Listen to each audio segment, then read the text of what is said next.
کل ہم نے آپ کو بتایا تھا کہ نمازی کے سامنے سے گزرنے والا کتنا بڑا گنہگار ہوتا ہے، اور احادیث نبویہ صلی اللہ علیہ وسلم کے مطابق کیسی کیسی سخت وعیدیں ہیں جو نمازی کے آگے سے گزرتا ہے۔ آج ہم آپ کو بتائیں گے کہ نمازی کے آگے سے گزرنے کا کیا طریقہ ہے۔ اس کے لیے آپ 3 باتیں اپنے ذہن میں بٹھائیں۔ سب سے پہلے ہم 3 باتیں بتائیں گے، ان کو اپنے ذہن میں بٹھائیں۔ اس سے فائدہ یہ ہوگا کہ جو نماز کے آگے سے گزرنے کا مسئلہ ہے وہ اچھے سے سمجھ میں آ جائے گا۔ سب سے پہلے 3 باتیں یاد رکھیں۔ نمبر 1 پہ مسجد کبیر یعنی بڑی مسجد، اور نمبر 2 پہ مسجد صغیر یعنی چھوٹی مسجد، اور نمبر 3 پہ سترہ۔ یہ 3 چیزیں ہو گئی۔ اب ان 3 چیزوں کو ہم الگ الگ کر کے بتاتے ہیں کہ مسجد کبیر کیا ہے۔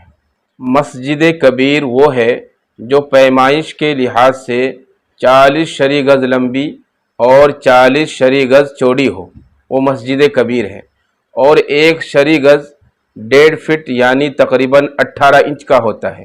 اس حساب سے جو مسجد کبیر ہے وہ 60 فٹ لمبی اور 60 فٹ چوڑی ہوگی۔ یہ مسجد کبیر کی ایک پیمائش ہے شرعی اعتبار سے، جس کو بڑے مسجد کہتے ہیں۔ اور جو اس سے کم ہو یعنی 60 فٹ لمبی اور 60 فٹ چوڑی سے کم ہو، اس کو مسجد صغیر یعنی چھوٹی مسجد کہتے ہیں۔ اور اسی طریقے سے نمبر 3 پہ ہے سترہ۔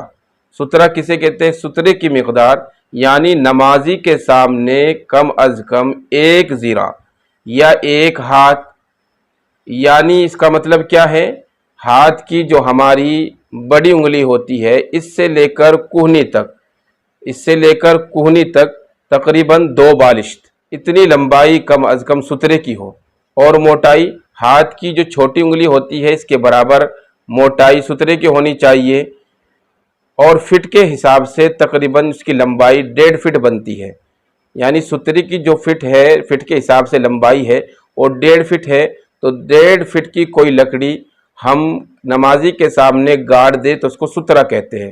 تو امید ہے کہ 3 چیزیں سمجھ میں آ گئی ہوگی، مسجد کبیر اور مسجد صغیر اور سترہ۔ اب ہم مسئلہ جان لیتے ہیں کہ نمازی کے آگے سے گزرا کیسے جائے۔ اور یاد رکھیں کہ نمازی کے سامنے کسی حائل یا سترے کے بغیر گزرنے والا بڑا گنہگار ہوتا ہے۔ لیکن اگر مسجد کبیر ہے، جو ہم نے ابھی اس کی مقدار بتائی ہے اور اس کی پیمائش بتائی ہے کہ مسجد کبیر یعنی 40 گز شرح لمبی اور 40 گز شرح چوڑی ہو، یا پھر کوئی میدان ہو، یعنی میدان میں کوئی نماز پڑھ رہا ہو اور خشوع خضوع کے ساتھ نہایت ہی توجہ کے ساتھ نماز پڑھنے والے کی نظر جہاں تک جا سکتی ہے اس کے آگے سے گزرنا جائز ہے۔ یعنی جو نماز پڑھ رہا ہے خشوع خضوع کے ساتھ، اس کی نظر جہاں تک جا سکتی ہے اس جگہ کے بعد سے نمازی کے آگے سے گزرنا اور نمازی کے سامنے سے گزرنا بالکل جائز ہے۔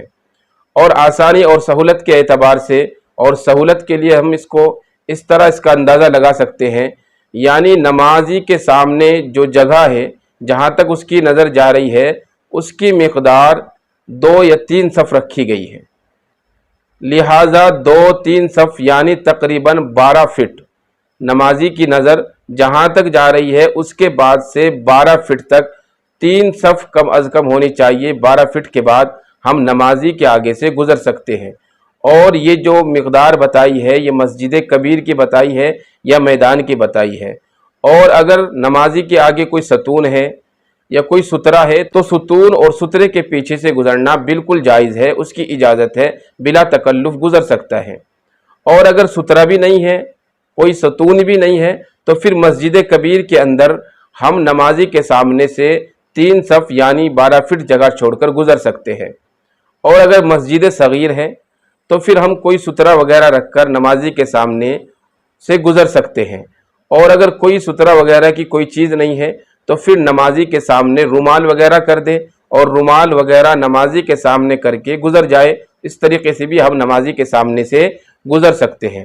اور اگر ہمارے پاس کوئی چیز موجود ہی نہیں ہے کہ جس سے سترہ وغیرہ بنایا جا سکے، رومال وغیرہ بھی نہیں ہے، اور کوئی شدید تقاضا ہے، کوئی شدید مجبوری ہے، اس طریقے سے استنجا اور پیشاب وغیرہ کے مجبوری ہے یا کوئی اور شدید مجبوری ہے، تو پھر ہم اس حالت میں نمازی کے سامنے سے گزر سکتے ہیں، نمازی کے سامنے سے گزرنے کا کوئی گناہ نہیں ہوگا۔ اور یاد رکھیے اگر مسجد چھوٹی ہے تو سب سے پہلے تو ہم اگر ممکن ہو تو پھر ہم نماز سے فارغ ہونے کا انتظار کر لیں، اگر کوئی دقت دشواری ہو تو پھر ہم اس طریقے سے جو ہم نے طریقہ بتایا ہے اس طریقے سے ہم نمازی کے سامنے سے گزر سکتے ہیں، اور نمازی کے سامنے سے گزرنے کا کوئی گناہ نہیں ہوگا۔ بس اتنی بات یاد رکھے کہ نمازی کے سامنے سے گزرنے والا بڑا گنہگار ہوتا ہے، اور نمازی کے سامنے سے گزرنا بڑا گناہ کی بات ہوتی ہے، بڑی سخت وعید آئی ہے۔ لیکن جو طریقہ ہم نے بتایا ہے آپ اس کو بالکل توجہ کے ساتھ سنیں اور اچھی طریقے سے سنیں۔